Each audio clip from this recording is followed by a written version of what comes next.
Now we have about 20 minutes, and I know that the buses are going to be waiting soon. I know everyone, we're at the end of the day and we're getting ready to shove off. But we wanted to end this way with a couple of stories to leave you inspired and happy and to try to identify what we might be doing tomorrow and the next day and the next day. So we're going to allow these gentlemen to introduce themselves, and from there we'll send you off on your way. Thank you, Ryan. I'm always humbled when Ryan says that I changed his life. I'll start off by explaining how I became known as a storyteller.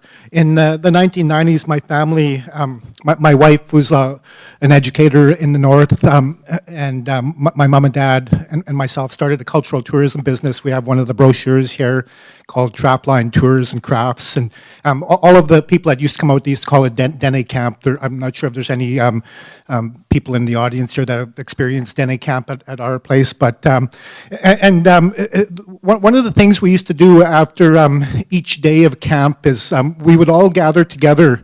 And my mom used to, one of the staple activities was bannock making in the teepee, and she would take a willow stick and wrap the bannock around it, and she would always make extras. So at the end of camp, I would sit there and I would eat my piece of bannock, and we would discuss problems. It was kind of like an evaluation process, but it was more of a Dene evaluation process. It wasn't anything written or formal, but when we would just discuss things that were working well and things we're having problems with. And one of the problem centers we always had was the storytelling center, because we would get Dene elders out to our camp, and as we thought more about it, we realized what an awkward position we put them in, because we would put them in a canvas tent, and we would sit them on a chair there, and then we would bring a group of kids in and say, okay, talk to them.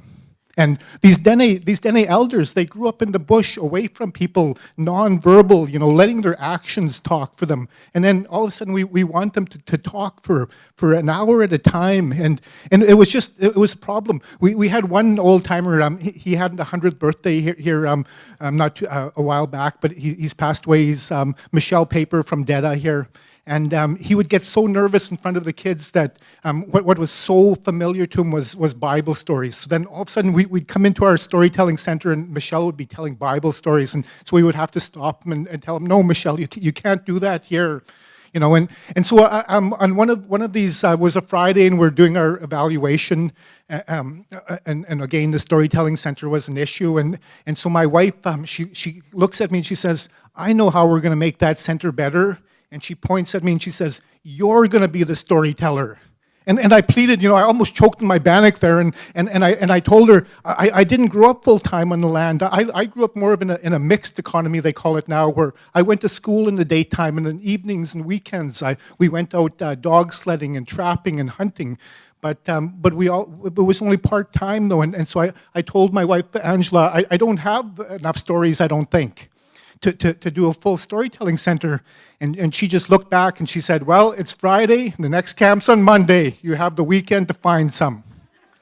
So right away, I went and I got some coffee from Tim Hortons. Says, Dad, let's sit down together here. Tell me about your life on the land. Tell me about your travels by dog team. And he started telling me these incredible stories of his life and my family's life on the land, and I just became so interested in that way of life that every free minute I had, I would sit with him and he would tell me these different stories. And so that's how I became known as a storyteller. I tell people that that I didn't find storytelling. Storytelling found me, in a pointed way. And anybody who knows my wife, they know how forceful she was, and it's no use to argue with her. Just acquiesce. Yeah, and so my dad, he had this amazing dog team in the 1960s, and those are the stories that Ryan's talking about. And for people growing up in the North, having a good dog team was the most important thing about living life on the land, because if you had a better dog team, you could travel further each day. You would encounter more animals. You would catch more furs. And so it was really a snowballing effect on your quality of life in the North before. And my dad and his brothers, as young men, they really took that to heart, and they became some of the best dog men in the Northwest Territories. The Tolson River became really well known for the quality of their sled dogs. And in 1955 in Yellowknife, they started the Canadian Championship Dog Derby just to see which dog team around the Great Slave Lake was the best. And 1956, my Uncle Ray came for the first time. And for our family to race in the Dog Derby, we're living on the south shore of Great Slave Lake, out in the bush. And so it would take us 3 days. It would take my dad, my uncles, 3 days travel just to get to the south shore of Great Slave Lake. And once they're on the south shore, they have to decide how they cross this big lake. Do they cut straight across, which is a lot shorter but a lot more dangerous, or do they follow along the shoreline? And it's a 2-day travel instead of 1, but it's a lot safer. And so 1956, my Uncle Ray made the 2-day trip to Yellowknife, and he come in third. And from 1957 to 1960, he won. Or 4 years in a row he won, and then 1962 he narrowly lost, or 1961 he narrowly lost. 1962 he regained his title. But when my Uncle Ray was up racing in Yellowknife, my dad was back on the trap line, and he was training a new young dog team to take over from his older dogs. And he loved every one of these trappers. They wanted their dogs to chase animals because they're surviving on these animals. Their livelihood depended on the animals that they encountered. And so my dad, he would make this noise. He would, every time he saw an animal, and his dog team learned to recognize that noise, and they would run as fast as they could. And so when my Uncle Ray, in 1963, or 1962, I should say, he was up winning the dog derby for his 5th time out of 6 years. My dad was training this young dog team, and the way they would train the young dogs is they would run them behind an older group of dogs. And so these young dogs would watch the older dogs, and they would mimic their behaviors. And these older dogs that my dad had in the springtime, they loved to chase after wounded ducks and geese. And they would chase after that animal, and when they caught him, they would reach out, and one of the dogs would grab that bird by the neck and kill him. And as soon as they did that, they would just leave that animal. They knew it was food for our family. And every time that happened, my dad would make that noise. He just loved to make his dogs crazy to chase after animals. So in 1963, and a lot of times when these hunters, they're going out hunting together, they travel in big groups. There might be about 7 to 10 hunters together, and it's always the guy with the best dog team. He's leading the way, and that's you have a lot of pride when you're breaking trail for all of the other dogs. You're showing every other trapper that your dogs are better than all of theirs. And in 1963, my Uncle Ray had the best dog team around. And so all these hunters, they decided they're going to go out hunt some caribou, and what they would do is they would say, okay, we're going to go 20 miles. We'll make a tea camp there, and then we'll continue on out to a certain lake, and there should be caribou there. And so they did that, and they headed out, and right away my Uncle Ray thought he was going to leave everybody behind. And the goal for these trappers when they're going out to tea camp is you try to get to the tea camp where you're going to make tea camp as fast as you can. You grab your snowshoe, you clear all of the soft snow away, you make a fire in the middle, you fill up your tea pail full of snow, you start thawing and boiling that, and then you put spruce boughs down around the fire. And you want to be sitting there with a nice, hot, steaming cup of tea when the next trapper comes along, because that's the ultimate insults. You're showing him how slow his dog team is. And so that was the goal of my Uncle Ray in 1963. They're all out hunting caribou, but he couldn't leave my dad and with this young dog team. My dad was right with them, and so they got to tea camp together. They both together made tea camp, and then they started off down the trail again. But and that year, the snow was so deep that my dad was basically up to the dogs' chests. And Ray's dogs, they got tired plowing through this soft snow and making a trail. So he stopped his dog team. And the other option, if the dogs couldn't make their own trail, somebody had to walk in front with snowshoes to break a trail for the dog teams. So right away, Ray said, somebody's going to have to put on snowshoes because my dogs are too tired. And my dad said, no, just a minute here, I'll let my young dogs break trail for a while. And he said they were just jumping through that soft snow and using their whole bodies to flatten out the snow for these other trappers to follow. And eventually they come to a hard-packed road. And around the Tolson River, the caribou traveled in herds of thousands, and they make hard-packed roads through the bush. So when this young dog team, they found that hard-packed road, they could smell the caribou, and they started to run as fast as they could. And they come out onto a lake, and there was that herd of caribou. And my dad said they went running right into the middle of that herd, and they were lunging at this caribou, trying to take them down like they're a pack of wolves. And so my dad realized there that, wow, this is a really good dog team that I have here. And he decided he was going to bring them in 1963 to Yellowknife to compete in the dog derby against his brother Ray. But the food that they fed their dogs was the animals that they hunted. And every animal was different for these sled dogs. It fueled the dogs differently. And my dad had lots of trout and coney. Coney was a really fat fish and gave dogs lots of energy. But he also wanted red meat because certain red meats, he said, made the dogs really powerful. And one of them was beaver meat. And he had a lot of beaver meat. But the other thing he said that he always wanted to feed his dogs some buffalo. And so he wanted to feed them buffalo meat at this Yellowknife Dog Derby. So he hooked up his dog team and to go out and shoot a buffalo. He went up to Jim's Prairie. It wasn't long before he found this big bull on the edge of the prairie, and so he shot that buffalo, but he didn't kill him with the first shot. And this wounded buffalo, when a buffalo's wounded like that, he tries to run through really thick bush to escape what's chasing him. And my dad's dogs, they were so crazy for chasing any animal. It didn't matter how big, even as big as a buffalo. So as soon as that first shot went off, my dad threw his rifle into his toboggan, grabbed on, and those dogs started chasing that big buffalo through that soft snow. But my dad said that buffalo was making huge ruts in the snow, and the bush was so thick, he was banging into these spruce trees, and snow was falling all over him inside his toboggan. He come out onto this little pond, and there facing him was this wounded buffalo, facing him and his dog team. And that buffalo, as soon as the dogs came out of the bush, he charged at them. He picked up the lead dog, Sandy, in his horns. He threw him onto some willows in the side. And my dad grabbed his rifle out of his toboggan, but anybody who's a hunter in the north knows that when you shoot a gun, it gets hot. And he threw that hot gun inside his toboggan, and all of the soft snow falling on top of it, it caused that gun to freeze up when he went to shoot that wounded buffalo.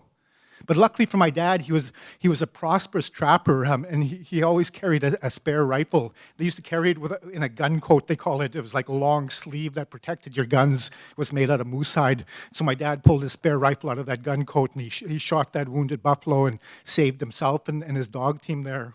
And so they traveled to Yellowknife that year, 1963, and it was a really close race between my dad and my Uncle Ray and a guy from Deadeye here. His name was Isidore Sangre. But on the third day, by the third day, they'd left my Uncle Ray behind. My dad and Isidore had better dogs than my Uncle Ray, and they would go out 40 kilometers out onto Great Slave Lake, circle around, and then come back to town.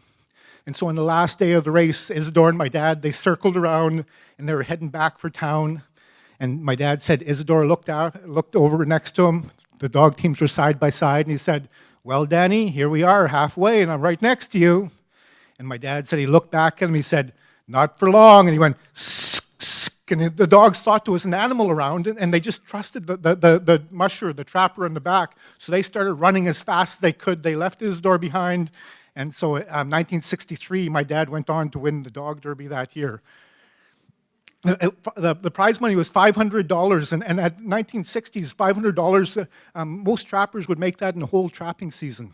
And so he got his prize money, but in 1963, there was a special part of the prize as well. It was a trip for my dad and his family to attend the 1963 Calgary Stampede as a celebrity guest.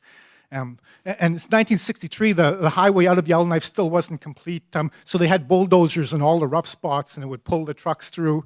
Eventually, our family got down to Calgary, and they took the dogs to where the dogs, because they had his dogs and everything, his toboggan, his harnesses, everything went to the Stampede in Calgary. And they took the dogs where they were living. They dropped the family off at a downtown Calgary hotel, and that evening, they brought my dad out to feed his dogs. And he said they drove to the Calgary Zoo. And in a cage in the Calgary Zoo was his dog team, his toboggan, his harnesses. And he said in the very next cage, was the lion's cage. And he said those lions, they didn't like his dogs. They're just roaring at them. And I said, what did your dogs do? And he said, they didn't like the lions either. They roared right back. The hair was up on the back of their necks, and they're ready to tackle the biggest lynx they'd ever seen. Yeah, so that was 1963, and then the next year was the year that I was born, 1964. My mom traveled to Yellowknife because there was no hospital in the community we lived in, and besides, we were living out in the bush at that point anyway. And so 1964, our family flew by plane to Yellowknife, and my dad came over in March for the dog derby, coming along the lake shore, spending 2 days to travel here. But on the way back, and one of my aunts shared pictures of me. It shows my dad taking us by dog team down, I guess it's school draw, down to the lake shore to meet up with a plane. And the plane took my family back to Rosh River, where we're living. And then my dad had to head across Great Slave Lake to meet up with us with his dogs. But this time he had one of my cousins, Richard Beck, with him. And it was a nice clear day like this. And so my dad decided, we're just going to go cut straight across the lake. We're not going to follow the lake shore. We're going to do this trip in one day. And the first few hours went great. You know, it was clear. They're traveling along good, but then the wind started to pick up, windier and windier, and all of a sudden there was a whiteout. Couldn't see anything. And so when that would happen, my dad, he put Richard was only about 10, 11 years old at the time, and he had his own dog team. And so he put Richard into the toboggan, into his feather blanket in the toboggan, and he climbed into his own toboggan, into the blanket, and they were traveling through this whiteout storm with the lead dog, Sandy, leading the way, because my dad couldn't see anything. The men couldn't see anything at all. And Richard, he was, because he was a young boy, every time my dad stopped to check on him, he was complaining. He was getting really scared and nervous. He was saying, "Uncle Danny, I think Sandy's turned out onto the lake." And that's the worst thing you could do, is turn out toward the middle of the lake, because you might never make it to shore. And my dad kept reassuring him, "No, Sandy knows this. This is the second year that Sandy's been on this trail. He knows this trail. We're going to let him travel through the storm." And so they tried for a while longer, but every time my dad talked to Richard was getting more and more worried, and so finally my dad started to lose confidence in this lead dog Sandy as well, and thinking maybe he did turn on to the middle of the lake, and so they stopped there, and they flipped the toboggan sideways, and they put the dogs in a circle. And they waited out the storm. They had their feather blankets, and so they just slept there. The dogs cover the opening of the toboggan. And in the morning, like Ryan said, my dad said he opened the blankets, and it was a nice clear day. And there in front of him, about 30, 50 yards, was the trees that Sandy was heading toward. And if they would have let Sandy travel another 5 or 10 minutes, they would have hit the bush line, and they could have made a nice fire and had a nice bush camp there. Instead, they had to sleep out on the lake. But you know, and that's the confidence that these trappers had with these dogs. And so I just want to share one more story. It's a story that my wife, she did some books. She worked with my mom on Chippewa language books. And they went to Dene communities and collected these stories, and then together they were able to write them in the Chippewan language. My wife was a linguistics teacher, and she learned the alphabet and how to write the language, and my mom was the speaker, and combined they were able to take all these stories and put them in written Aboriginal language. And one of the people that they collected stories from was my cousin Grant Beck. And as a young boy, he loved to travel around the land with my dad. And so he said, in the story in the book here, he said one year he traveled up to the Piscataway Lake. That's where my family had a cabin, and so they were traveling around. They went up there in the springtime. They were traveling, hunting muskrat and beaver, and they were catching so many muskrats and beaver that they stayed up in the bush too long. And so they were only traveling by dog team, and they had a small little canoe, but that was it. So they realized, we better head back to town here because we're going to get stuck out in the bush. So across from our cabin to the mouth of where the river left Piscataway Lake, it was 30 kilometers. So Grant said the first day they traveled there, and it didn't sound good because they could hear water running in the river. So they made a camp, and they stayed there that night. In the morning, they went and they checked the river. Sure enough, no ice, not a bit of ice on the river to travel by dog team. And so my dad put Grant into the toboggan and said, okay, you'll travel with the dogs. And he went in that little hunting canoe, and they were traveling down the river together. And all of a sudden, a boat with a motor is coming the other way. And it's my uncle Jim Bolio. And Jim was really shocked to see anybody with a dog team still out in the bush, because everybody else had headed for town and switched out their dog teams for their freighter canoes. And that's what Jim was traveling in. And so shocked, he looked up and he saw my dad and my cousin Grant, and he goes, "Danny, what are you doing?" And my dad, he smiled and he says, "I'm boy training," and he pointed over at my young cousin there, and the two older trappers, they had a laugh there, and then my dad jumped into the big boat with Jim and said, "I'm gonna head downriver to Jim's cabin, and you meet us there with the dog team." But Grant, he didn't know, he'd never been to Jim's cabin there, and he says, "Uncle Danny, I don't know the way." And my dad said, "That's okay, Sandy, the lead dog, he knows the way, he'll take you." And so the two older men, they headed off and they left the young boy with the dog team on the bare ground on the side of the river. And Grant said that all of a sudden they come up to this creek, and he was nervous, he was hollering at the dogs to stop, but the lead dog, Sandy, he just jumped into the water and started swimming across, and the rest of the dogs did the same thing. And they come out on the other side, and the toboggan, the way it was made with curled wood and canvas, it acted like a boat. And so Grant said he just kept his balance through the water, and that toboggan floated through, and they come out on the other side, kept on going. Eventually they arrived at Jim Bolio's cabin, and so then years later, when Grant was a grown man, he was racing in a race in Europe. It's called the Alpenrad. They raced through Italy, France, Germany, and Switzerland. And so in this race, they had teams from all over the world. And on one leg of the race, they come up, and there's this open river.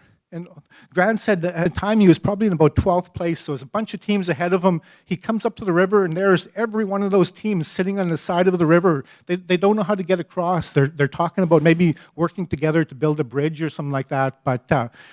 But Grant said he just jumped inside of his sled, and he called his dogs and sent them across the river, just like he had done as a young boy with my dad. And so the dogs swam across, no problem. He kept his balance in the sled, got across the river, and there he was in first place in this international dog sled race. So these little tricks that these young guys, you never know when they're going to come back to help your life. Now my cousin Grant Beck, he runs a big tourism company in Yellowknife called Aurora Wonderland and Beck's Kennels, and I think I'm not certain, but I think they're the group that's been providing dog sledding for this forum here, and so maybe he's using a few tricks that he learned from my dad in this as well. I don't know. That's some of the stories that I learned from my dad, and I want to share with you here. Thank you.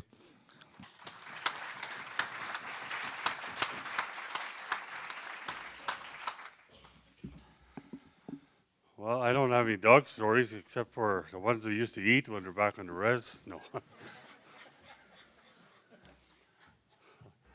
Donald Prince, Dene Sascho, Dagatne, Nagasli Watan. My name is Donald Prince. They called me Big Black Bear Man. I'm from Nagasli, where the arrows flow down the river. And we're Dagatne, people who travel in water. And through the years, I was Brian earlier and talking about surviving, and we survived and all this other stuff. And I too am, I guess, a survivor of the residential school system and reserve system, and a few bullets and a few knives too along the way. But through the years, I've gained, I think, a lot of knowledge and a lot of experience and a lot of information up in my head here. And it's, I got a whole bunch of useless information up here. And the reason why it's useless is because if I don't share it, it's useless, right? If nobody knows what I know, it's useless, right? Whether they use it or not, that's up to them. So I'm going to tell you a little story. There's one time in band camp. No, no, no, wrong story. Where I come from, they tell stories. I remember my dad used to tell us stories when we were little kids, and he'd tell us over and over, these stories. And you talk about legends, that legends, I guess, were something that was told to somebody, and you never knew if they were really the truth in a sense, but there were stories that people had passed on from generation to generation, and whether they were based on fact was beside the point. Is what people believed, and where they came from, and the things that happened to them. And my dad had told me this story when I was a young kid, and he had heard it from his grandmother and from his mother and from a couple of people in different areas of our different places in our area. And so where I come from in our territory in BC, Dakinet territory, our people had what they call etsu yenith liai. These were the ones who were raised by the grandmothers. And amongst all these people who were raised by the grandmothers, there was a young fellow named Kalogas. Kalogas was a stand-up guy. He was a good bush person, hunter, provider. He was really a good benefit to his community. And he was married. He had a couple of kids, and he was a good community member. People looked up to him. Young people looked up to him, and he helped them out and things like that. But Kalogas had one bad habit, or one thing that was no good for him. To gamble, Hey, hey, hey, hey, hey, hey.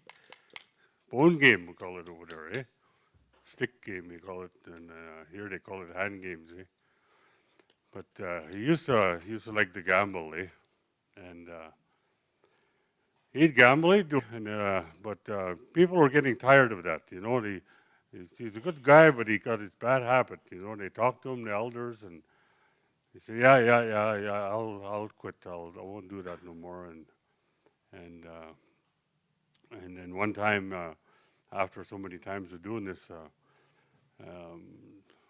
he gambled. He started gambling, and he lost, and he lost, and he lost, and pretty soon he lost everything. He lost his home. He lost his dogs, and he lost his wife, his children. He even lost all his clothes, and after he lost everything, he went and laid down. He was going to go to sleep, and the elders got together, and they said, okay, well, we can't banish him because, he'll just come back. He said, what we're going to do is we're going to leave. We're going to pack it up, the whole village, and we're going to leave. So that's what they did. In the night, they packed up and they took off. Kalogas woke up the next day. There was nothing around, and everybody was gone. He didn't know where anybody was. So he says, he looks around, he got no clothes on, it's sort of winter time, cold. Well, I'll make clothes. And he started weaving some straw and different things together and made himself some clothes and warmed up a little bit, and he took off and he started looking around for his people. And he went for a few months, looking all over. And he was he knew how to live in the bush. He snared some animals and ate, and he was doing okay. But he couldn't find his people. And one day he went and he was coming over this hill, and he saw this fire down below, smoke coming up from a fire. And he goes walking, sneaking over there, and seeing who that was. And he looked, and there was an old man sitting by the fire, He's back facing toward Calogas. And he was looking for a while, and finally that old man said Calogas, he says, come over here. Nehuelas. He said, come here. Calogas went over there. He said, this is your wife now. My daughter is your wife. You're going to live with us. You're going to provide for us. You're going to stay with us now. Calogas looked, a nice, young, beautiful woman there, and her dad. He said, okay. So he stayed. And stayed there for a while, a few months. And he never thought anything of it, but sometimes during the night, the old man would take off, and he'd never come back until the next morning. Sometimes the old man and his daughter would both take off and come back in the morning. He never thought nothing of it. One night they were both gone, and Calogas went out in the bush and took out his bones and sticks and started gambling himself. He still had that urge to gamble. So he started playing himself, And the old man and the daughter came back the next day and called him over, and he said, Calogas, you still have that habit, you want to gamble. He said, I'm going to tell you where your people are. I want you to go back there, and I want you to go gamble last time, and then no more after that. Calogas said, okay. The old man says, go get 3 sticks about this high in the bush, bring them to me, clean them over here. So Calogas goes and does that, brings them back. And the old man says, when you find your people, you go and gamble. Every time you win, at the night, you throw one of those sticks over that house you're at. After them 3 sticks are gone, you come back. Calogas said, okay, I'll do that. So he went, and the old man told him where his people were, which direction to go, and he walked, and he found his people. And they were really happy to see him. And his wife wanted to come back to him, and he said, no, I got another wife, and he said he'd come to gamble. So he started gambling. He said, first day, he won. Lots of things from people. Nighttime, he threw that stick over top the first building. Next day, same thing, win, threw that stick over. Third day, same thing, threw the stick over.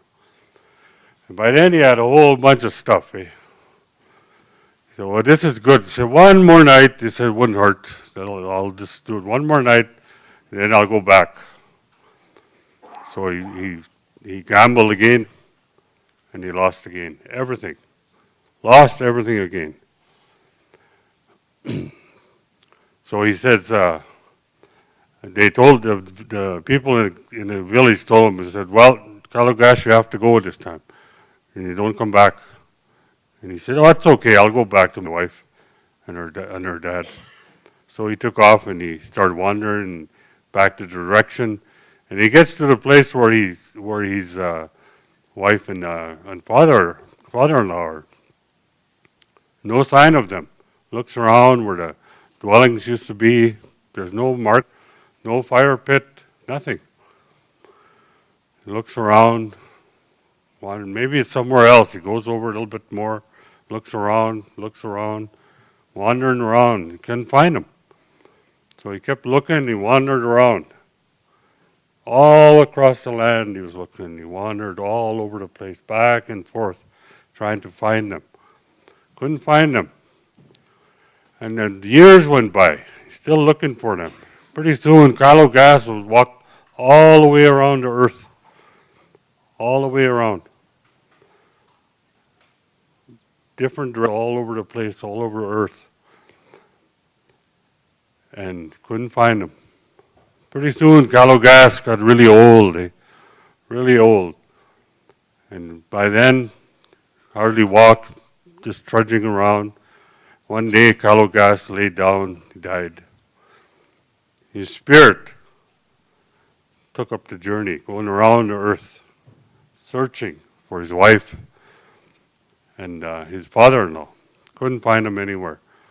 So one day, his spirit went out into the universe, took off looking out there. So he went amongst the stars and way out. Calogas is still out there looking. Every 76 years, Calogas comes back, going through the universe, going around looking for Nehuelas and the daughter. When you look, you see up in the Big Dipper at nighttime, them two stars on the top of the dipper, the father and the daughter are there. Calogas comes back. Last time he was here, 1986. He'll be back again someday. When we talk about those stories like that, were passed on through generations and generations, and this was before everybody knows what Calogas is, right? In the white man word, right? You know what that is? Halley's Comet. Comes back every 76 years. But this was something that we knew before it was called that. These stories go way back.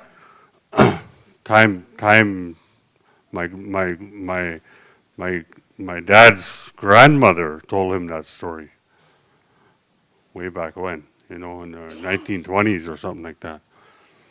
But when he used to tell these stories, there was always a point to it. There was no just like Jack and Jill, when Jack and Jill went up to hell, fell down and broke their crown or something, There was always a point to it, right? And so when you think of that story, what's the point, right? And everybody will have a different view on that. But I just wanted to share that story because sometimes when we look at the Western way of looking at history or our universe or even the earth or wherever, there's that view. But we have a view of it too. That was here long before we learned anything from the books and things like that. So I wanted to share that. Awetsa.